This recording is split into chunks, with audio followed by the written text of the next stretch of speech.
Hey guys, it's Kina. Welcome back to my channel. And today, you saw it in the title, we're gonna be making pot roast.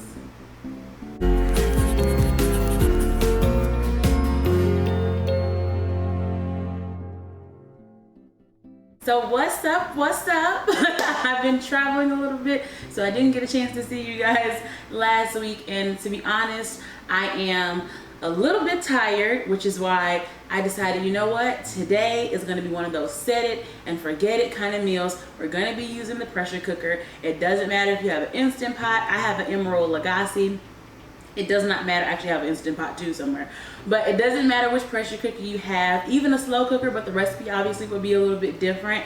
That's what we're going to be making today, something hearty. It's getting cold outside, and I don't know, it's like now that summer is long gone, I really am back into the kitchen wanting to cook things that are more hearty and warm and just makes you feel so good, and comfort food, cozy, things like that. So pot roast is one of my favorite things to eat, and I always get questions about the best ways to try to infuse meat, because we all know that you can use, you know, all kinds of fat-based oils or milk and all that stuff to infuse our meals. But a lot of people are like, well, when it comes to meat, what can I do to get that meat infused? So that's why I thought, hey, this is a great opportunity, especially since I'm a little bit tired, maybe a little bit jet lagged.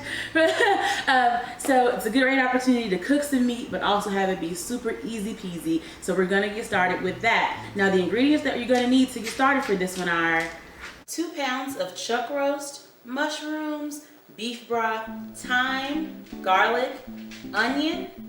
To medicate this recipe, we're going to be using 2 tablespoons of my cannabis herb butter. Now, it's just regular cannabis butter that you make the normal way, but I also have mixed this with garlic, parsley, chives, and I think that was it. So it's just a already kind of compound butter that I'm going to be using because I love the taste of butter with beef or any kind of steak, and also it's an easy infusion method. So that's what we're going to be using for our infusing. Like I said, that 2 tablespoons is 100 milligrams of THC. So that's what's going into our total recipe. Obviously, you can bump it up or take it down if you want to control your dosing even further. So the first step is going to be to kind of get our pot roast or chuck roast ready, which is I'm going to season it, and then we're going to throw it on the griddle for a little bit, because what we want to do is get a little crust on both sides before we put it into the pressure cooker. Because sometimes if you if you eat something in a crock pot or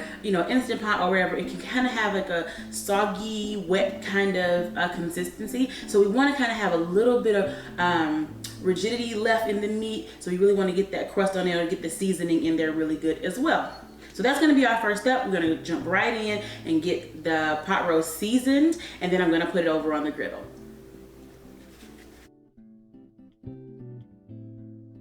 Okay, so I just sprayed the first side with a little bit of cooking spray. I wanted to make sure that I mentioned that. You don't have to do this. I just find that seasonings kind of stick a little bit better to the meat, especially when we're going to be throwing it right on the griddle, and we don't want to lose all that seasoning onto the griddle. So I always spray it on both sides with a little bit of cooking spray. I'm using avocado. It really doesn't matter which one you use. It's really just kind of to help that seasoning stay on here. So like I said, I've sprayed one side, I'm going to spray the other side, and then we're going to get started with our seasonings. Now, typically when I'm seasoning a steak or any kind of beef, I will use salt, pepper, garlic powder, onion powder, and I love coriander on beef. However, we're going to actually be using fresh garlic, and there's garlic in the compound butter, as well as a fresh onion. So I'm not going to be using those onion or garlic powders on the meat. This time I'm just going to be using salt, pepper, and the coriander. I use Himalayan pink salt. I just find that it's just a lot tastier, and we all know that it has more minerals in it than the plain over processed iodized white salt. So that's what I'm going to be using to get that nice and coated and covered before I put it on the griddle.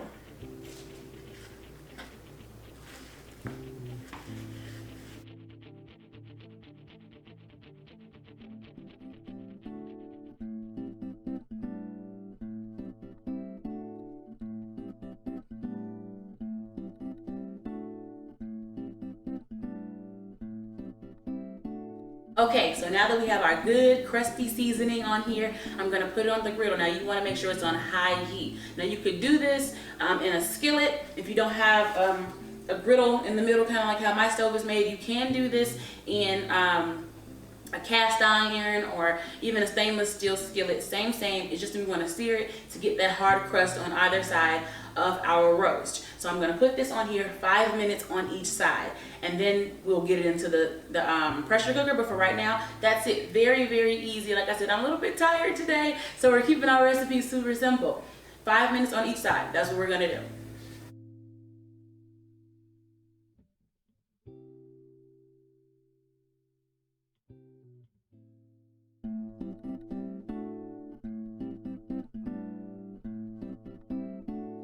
Okay, so while we're getting that good sear on our meat, we're gonna go ahead and cut up the onion. Now, I'm not gonna dice them up into little pieces just to throw into the pressure cooker. I'm gonna make sure that they're slices, because there's a little trick that I like to do inside the pressure cooker itself with the onion that I'll tell you guys about when we get to that point. But that's why we're gonna slice them this time, and we're not gonna make them in tiny diced pieces. Ooh, that smells so good so far. It's only been 3 minutes on one side, and it smells delectable in here. Okay, so let's get our onion sliced, and then we'll check back up, on our meat in a little bit.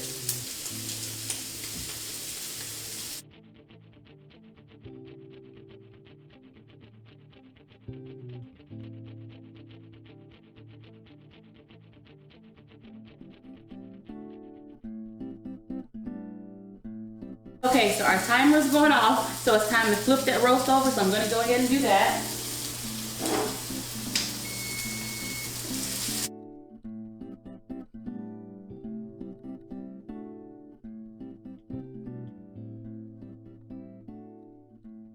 So I was just thinking about it. There's another thing that you could do in terms of getting your sear on your roast. If you have an Instant Pot, like I said, I have the Emerald Lagasse, but most of these multi-function pressure cookers have different settings, and I forgot that mine has a saute setting, and a lot of them do. So if you have the saute setting and your roast isn't too big for your pressure cooker pot, then you can do everything right in one pot. You don't need to do the griddle or a skillet, dirty up extra dishes. You can do it all there. So it will be the same thing though. You would do the seasoning part that we did, then you would just sear it on each side on the saute mode of the pressure cooker, and then you just would start to, leave it in there, and then you'd add your liquids and butter and all that stuff. But I just thought about that, like, yeah, that's a great option to be able to use that. So keep that in mind if you're trying to keep it a one pot meal. Super easy. That is a great option as well. I just really like the good hot crust that I get on the griddle because it's a cast iron grate, so it's really going to get that crunchy crust that we were looking for.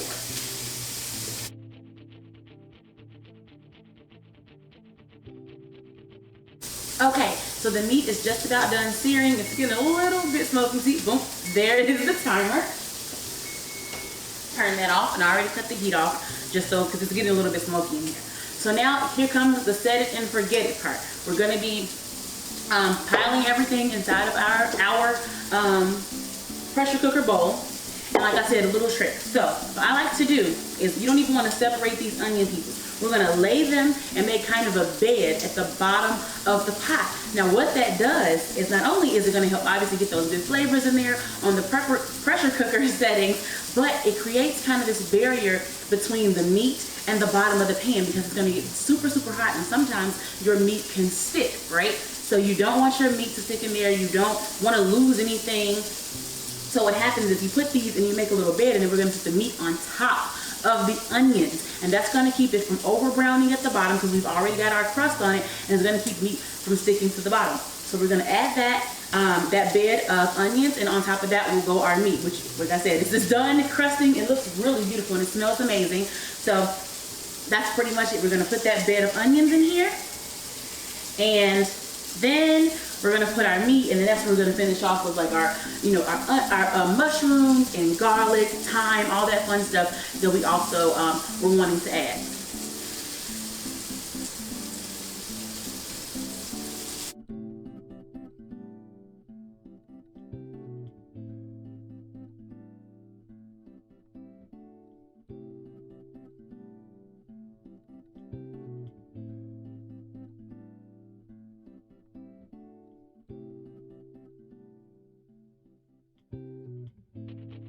Okay, so we've got the onions and the roast in here. So now I'm just gonna put our broth. Now I'm not gonna pour that directly on top of our roast, just kind of around it, because you don't want to wash off all that seasoning that we just took the time to sear into the meat. So I'm just going to be pouring this in here just around the perimeter, and it's about I would say use about a cup, but that's about all I had left in my container, so I didn't have to measure. But you want to use about a cup. You need enough liquid to really get that pressure cooking to going, because it's a lot of steam that's going to be cooking it. But like I said, about a cup. If you want the full recipe, obviously it's always in the description at Creative Maven. So like I said, we got that in there. I'm going to go ahead and put our minced garlic that we had at the beginning, just kind of drop that. Again, not really on top of the meat. You want it with the liquid, because the liquid is doing all the heavy lifting in your pressure cook. So you kind of want to make sure that there's so much flavor in your liquid. Even if it was water, you want to put as much flavor as possible in there, because that is really where that cooking, the pressure cooking, is going to be coming from. Even in a slow cook, it's really just that liquid in there that's going to take its time and really penetrate the meat, make it moist and delicious and tender. So that's really what we want to get done. Now, I think before I do the mushrooms, I'm going to go ahead and take our thyme. It's fresh, so just gonna take it and put it down in here. And it does not have to be pretty, guys, because it's gonna pressure cook down. No biggie. Just wanna get that in there. And then to top it off, we will put that cannabis compound butter. So now that we're gonna lay right on top of our beef, because even when you cook a cut of meat some other type of way, you typically want to cook it with the fat side up, so that as it's cooking and the fat is rendering, it's really dripping back into that meat to help tenderize it. So it's kind of the same trick that you use when you add a fat, like butter, to your beef. So you want this touching the meat directly. And then I guess after that, we will sprinkle the mushrooms, kind of the same thing. It doesn't necessarily have to be on our meat. We will put it kind of around as well, so that it can get some of that liquid too.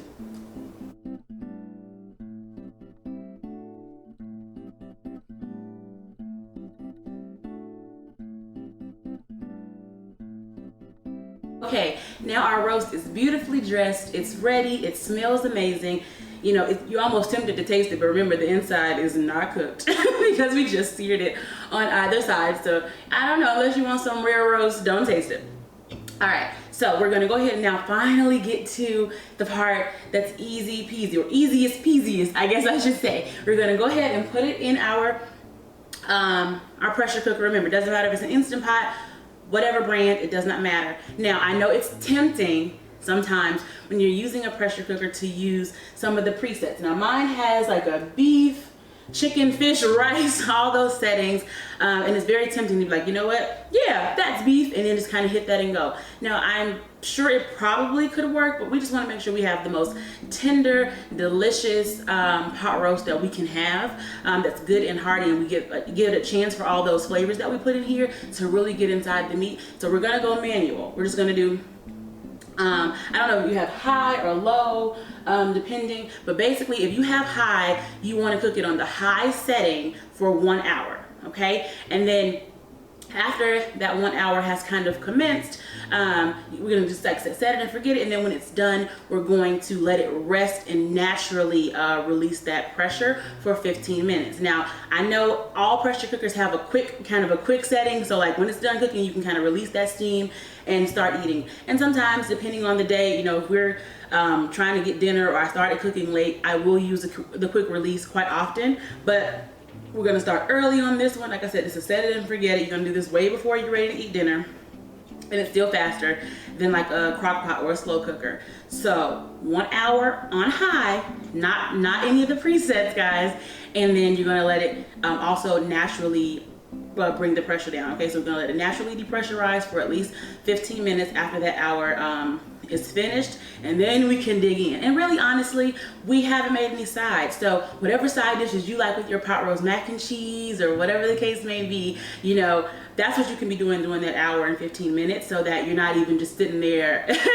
waiting for it to get done, because it's soon enough your house will start to smell amazing, because the pressure is going to be releasing, and you're going to be able to smell all those good herbs and butter and stuff that we put in there.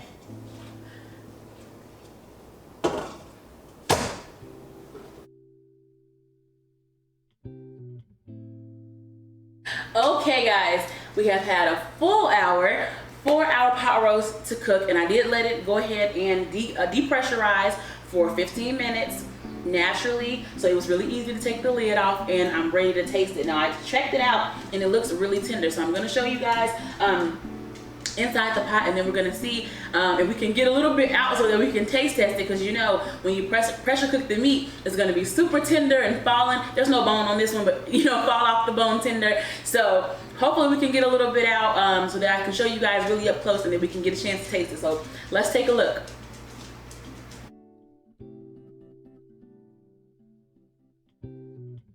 Okay, our pot roast really does look good and tender and well done, so I'm excited to get this out of here. Like I said, I'm gonna try to get us kind of a good hunk of it out of the pot. Typically I wouldn't take it out of the pot until I was serving it to everybody for dinner, but I do want to get us a little piece out just so that we can taste test it. Oh wow, guys, that broke off beautifully. Can you see that? All that beautiful steam coming off is still nice and hot, drippy, moist, and tender. I can't wait. And you know what? I'm pretty sure it's fork tender at this point, because you know we don't really need a knife. I probably will get one just so I don't get my hands super dirty. But typically, like I said, you don't need a knife. It looks really beautiful.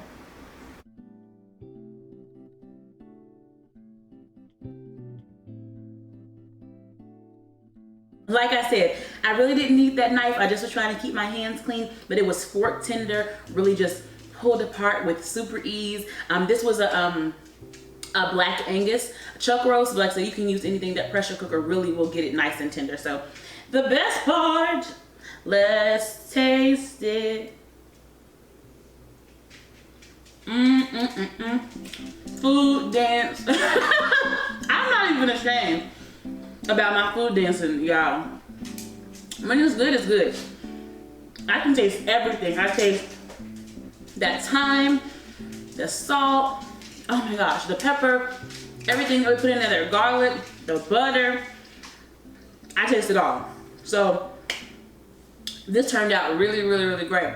And excuse me, remember at the beginning we put in those 2 pads of butter, which were about 2 tablespoons or an ounce of that cannabis compound butter that I made, and it was 100 milligrams of THC. Now I would say that this 2-pound chuck roast is gonna serve about 6. So if we're thinking about serving 6 people, then it's gonna be about 17 milligrams of THC per serving. Now obviously, if it's only 4 of you guys, or you just go in because it's so delicious and you eat it all, then you just know that you had about 25 milligrams. So just keep that in mind, that we know that 100 total milligrams went into the recipe, and then you can just divide that up based on, you know, how many people you decide to serve, or how many times, you know, this yummy pot roast, you know, how long it lasts, and how many servings that you get out of it. Now I won't leave you guys hanging, even though today we're not making side dishes. My absolute favorite meal used to be pot roast, baked mac and cheese,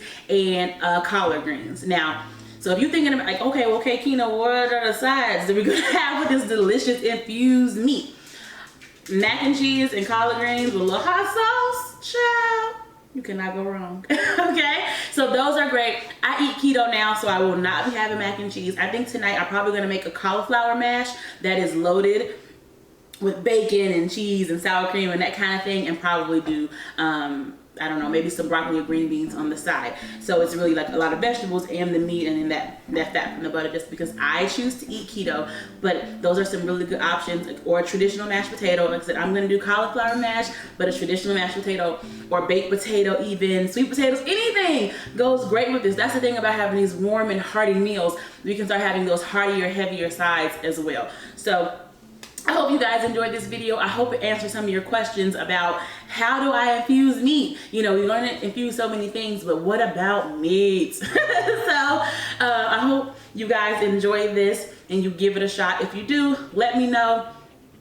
Show me over on Instagram. Please do tag me at Dine and Flash. I would love to see what you guys are making. I'm always so impressed with some of the stuff that you guys are making. Let me know in the comments if you like it and if it worked out for you. If you have a pressure cooker and you like to cook in it, what else would y'all want to see in the pressure cooker, baby? Because like I said, I'm a little bit jet lagged and a little tired, so I'm excited that this was like super easy. The cauliflower mash later will be super easy, and some themed vegetables will be super easy. It's kind of one of those days. So I've had a good time with this. I'm probably going to finish some more of this before I put the rest probably back in the pot for later. But I will see you guys next time. I hope you enjoyed. Bye.